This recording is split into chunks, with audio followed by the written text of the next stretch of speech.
Pribadi yang gagal, akhlak yang gagal, tetap pada ujungnya membawa kepada konflik dan tidak harmonis.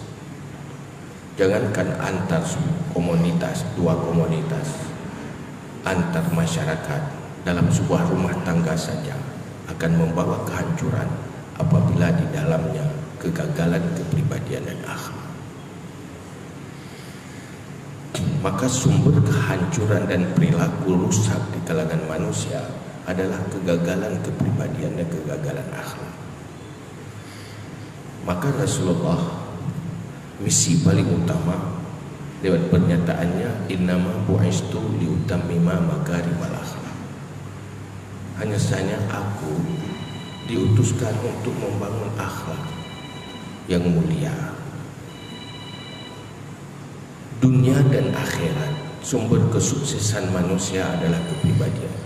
Itu modal awal dan itu modal utama. Rasulullah dalam sebuah hadis menyatakan, man sa'a khuluquhu azaba nafsahu. Siapa yang buruk akhlaknya mengazab dirinya. Orang yang tidak punya akhlak pasti hidup tidak pernah bahagia. Akhirat sudah pasti dijanjikan neraka.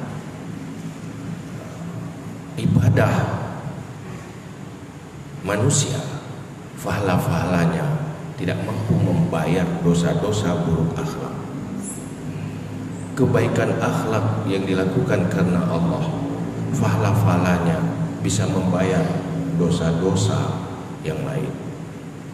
Maka oleh karena itu, hal yang paling utama perjuangan Rasulullah dan yang paling kita utamakan untuk setiap pribadi kita adalah membangun kepribadian yang berakhlak. Pada hari akhirat, Allah juga menjanjikan adalah hari yang tiada manfaat harta, tiada manfaat anak. Yang ada manfaat adalah qalbun salim. Yauma la yanfa'u malun wala banun illa man atallahu biqalbin salim. Maka para ulama merumuskan ilmu di dalam tiga.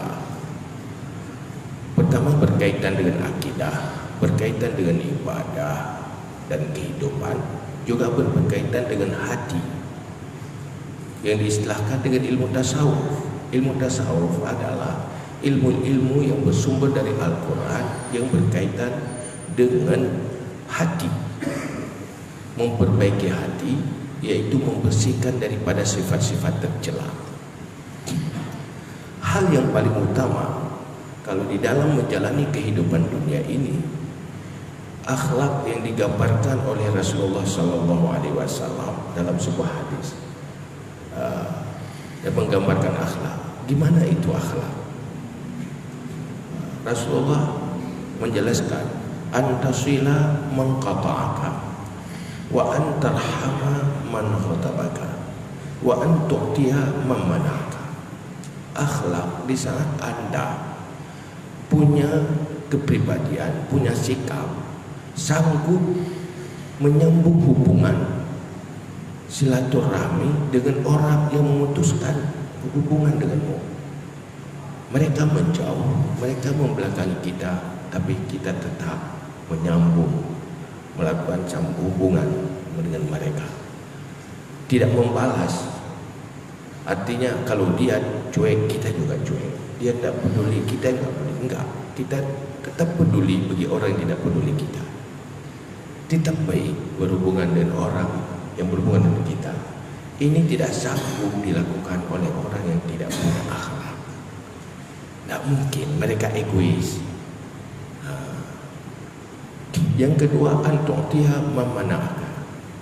Orang yang kikir padamu, kamu tetap tidak kikir memberi kepadanya.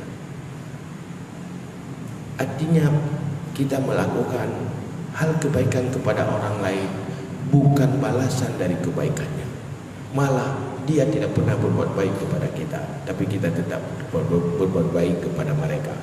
Itu siapa sanggup?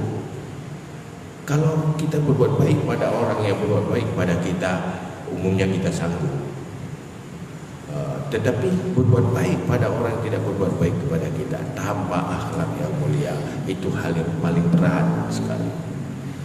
Wa antarhama man aghdabaka, tetap engkau menyayangi orang yang benci padamu, tetap punya rasa sayang lillahi ta'ala.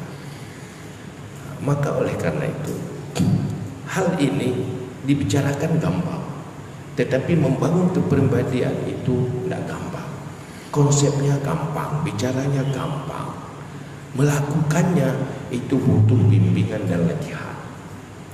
Ibaratnya konsep berenang itu gampang, tapi untuk bisa berenang tidak selesai dengan konsep. Dia butuh latihan, butuh kebiasaan, membiasakan diri itu. Padahal yang baik itulah yang membentuk kepribadian kita. Maka Rasulullah adalah pembimbing terbaik di dalam membangun akhlak. Beliau dengan pangkat nubuah dan dengan status Rasul, diberi ilmu lewat pangkat nubuah, sehingga beliau hamba Allah yang paling ahli membangun akhlak. Maka para jahiliyah berubah menjadi bangsa-bangsa yang mulia dan berakhlak. Pengembala kambing berubah jadi pemimpin dunia dan diakui banyak orang. Semuanya dimulai oleh pembentukan kepribadian. Maka di sini hal yang paling utama untuk terbangun sebuah keharmonisan yang menghasilkan sebuah kekompakan dan kekuatan umat, seriuslah terapi mereka, teruslah terapi diri. Yang paling utama adalah 3 hal. 3 hal yang paling utama. Selama 3 hal ini tidak terbentuk di dalam sikap dan perilaku, hayalan, mimpi kosong untuk sebuah keharmonisan dan kekompakan. Apa itu?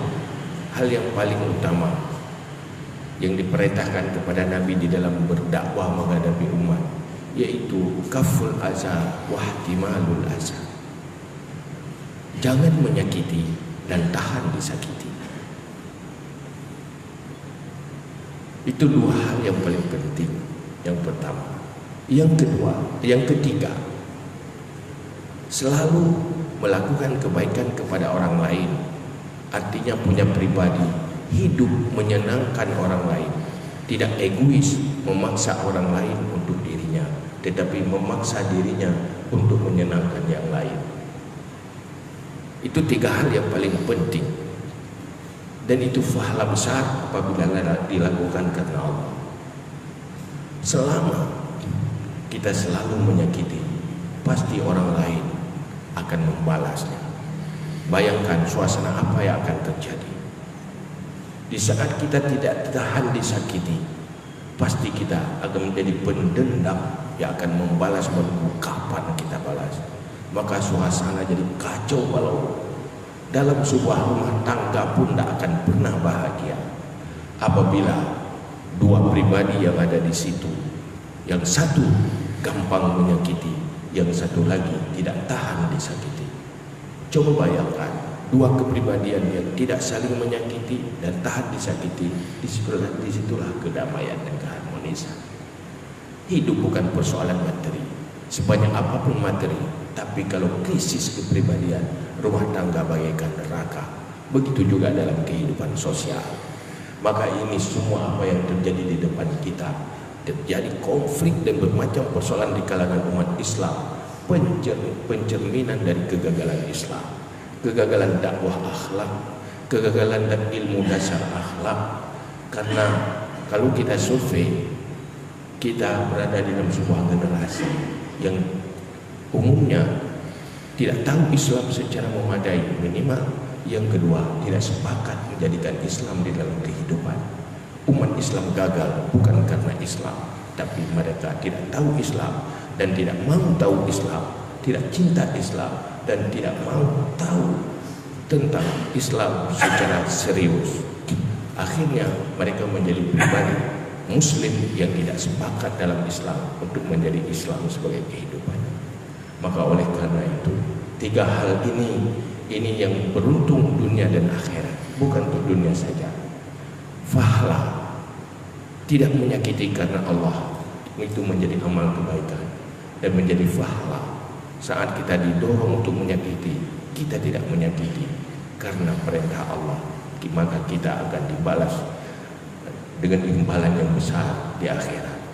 Tahan disakiti dengan kesabaran, pahala orang sabar juga tiada batas. Selalu berbuat kebaikan antar sesama manusia, itulah kebaikan yang akan menggiring hamba-hamba Allah ke syurga. Beribadah tidak cuma di masjid, interaksi akhlakul karimah yang dilakukan karena Allah adalah ibadah yang tidak pernah berhenti di dalam menjalani kehidupan sehari-hari. Wallahu a'lam.